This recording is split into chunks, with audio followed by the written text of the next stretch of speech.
pantalla, fue sin querer, ¿eh? No, no pasa nada. Muchas gracias a todos. Gracias a vos. Sergio, ¿probamos cómo estás con tu conexión? Vale, ¿me escuchan ahí? Sí, te escuchamos.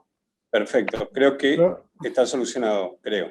Dale, si no, tranquilo, lo dejamos para otro momento. Se Compartimos conectó hace un pantalla. ratito, mientras estábamos en plena charla, se conectó Niño Gómez, ahí Héctor Mazarajian, saludamos, le damos la bienvenida. Sergio Alonso Mendoza, que tiene una foto ahí rara, nos va a actualizar sobre el escafoides accesorio. Ahí, ¿entró? ¿Qué es esa foto? ¿Un equipo de Mendoza? No, el que el domingo va a gritar 3-1 como en Madrid hace poco. Sigamos con otro tema. ¿Cómo andan? Muy bien. Ahí me escuchan bien, ¿no? Sí.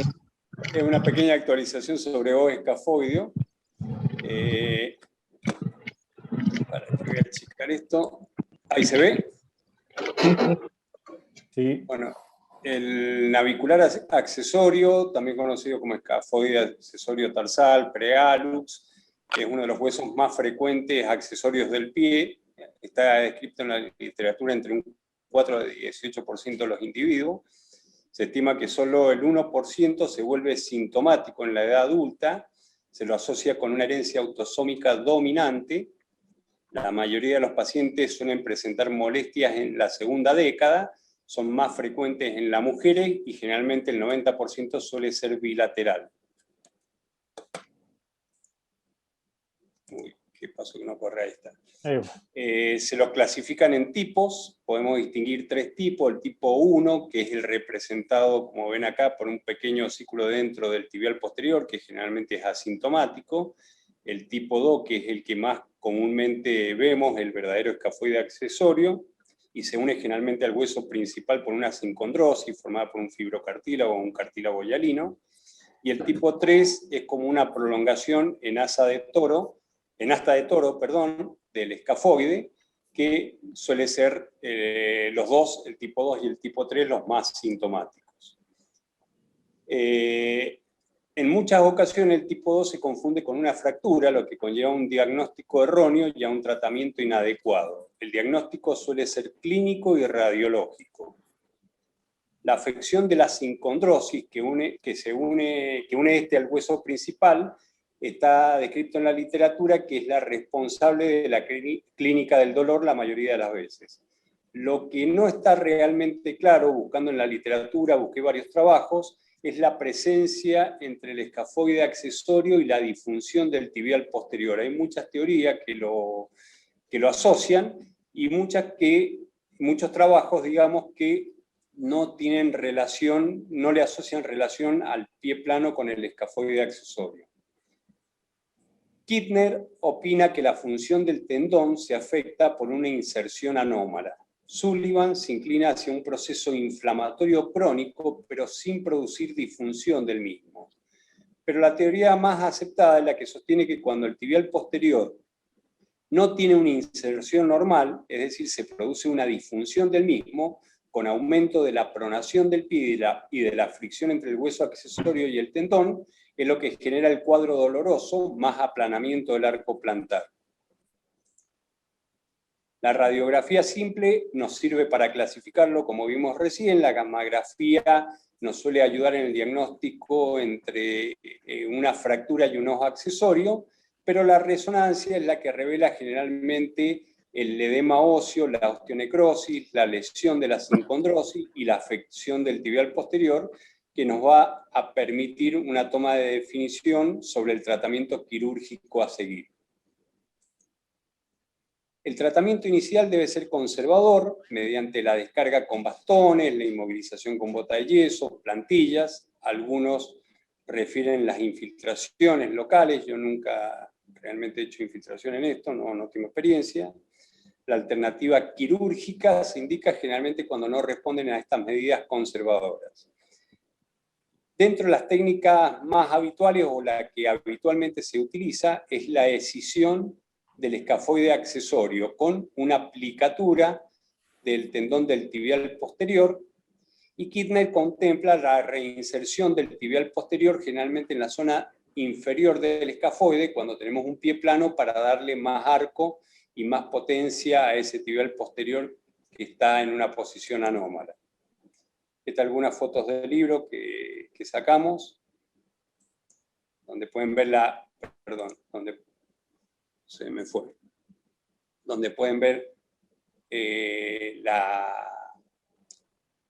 la herida quirúrgica que se realiza por el borde superior generalmente del tibial posterior, se llega al escafoide accesorio, se lo diseca y se lo reseca. Generalmente se aplica la parte del tibial posterior a la cara plantar del escafoide. Este es un artículo interesante de Ramel del 2020, donde habla de del os navicularis en asociación con el pie plano.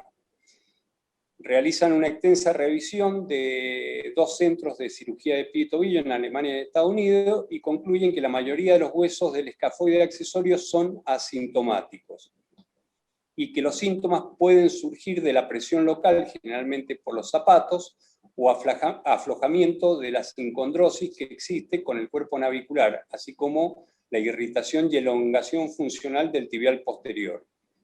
Un navicular accesorio sintomático es frecuentemente asociado con pie plano flexible, resección del osículo con debridamiento del aspecto medial del escafoide y unión del tibial posterior al cuerpo del escafoide. Procedimiento de Kittner modificado conduce a resultados buenos y excelentes en 80% de los pacientes y les genera un cierto aumento del arco, principalmente en adolescentes. En deformidades más severas aconsejan generalmente la técnica de Kittner con fusión del accesorio navicular al navicular propiamente dicho, o transferencia del tendón flexor largo de los dedos, o una artrorrisis acompañada, u osteotomías varizantes del calcáneo, o liberación del gastrocnemio en la pantorrilla, o fusiones del medio pie. Estas son algunas de las fotos que saqué del trabajo. Acá vemos la artrorrisis, con el ancla del tibial posterior al escafoide, la osteotomía del calcáneo, con una fusión a nivel de la articulación de Eli-Frank. Este es un trabajo interesante del 2020 de la Sociedad de Radiología, que describen con la resonancia una nueva clasificación, tomando en cuenta el edema óseo que existe a nivel del escafoide en la sincondrosis que se produce con el os naviculares. Y los clasifica en grado 1, grado 2 y grado 3, como ven ahí en el artículo. Y toman 57 pacientes, de los cuales el 100% tienen dolor en el lado medial, de los cuales el 49% correspondían al grado 1, que vendría a ser un edema leve en la sincondrosis, el 27% al grado 2, con un edema más importante de la sincondrosis, y el grado 3, un 24%, donde ven un extenso edema de la sincondrosis. Todos con dolor. Más frecuente en la mujer, como decían, y que generalmente se ve solamente en la resonancia. Este es un estudio de Nakayama, también del 2020, de la Sociedad de Medicina Deportiva, donde propone la perforación percutánea de la sincondrosis del escafoide accesorio, que esto va a inducir a una fusión de ese os accesorio al escafoide. De 24 pacientes, la perforación percutánea de la sincondrosis fue eficaz para un navicular accesorio de tipo 2 sintomático, especialmente en pacientes con falange proximal inmadura del dedo gordo, como ven acá. Les hace la perforación percutánea, 6 o 7 perforaciones, y logra la fusión del hueso accesorio al escafoide con disminución de la sintomatología del dolor. Y este es el último, un trabajo que encontré los resultados después de una cirugía de revisión con técnica de Kittner fallida, en donde recomiendan evaluar lo que veíamos recién, la alineación del talón, y en pacientes que presentan dolor recurrente, hacer una osteotomía deslizante del calcáneo. Muchas gracias. Sergio, excelente actualización. Muchísimas gracias. ¿Alguien que le quiera preguntar algo?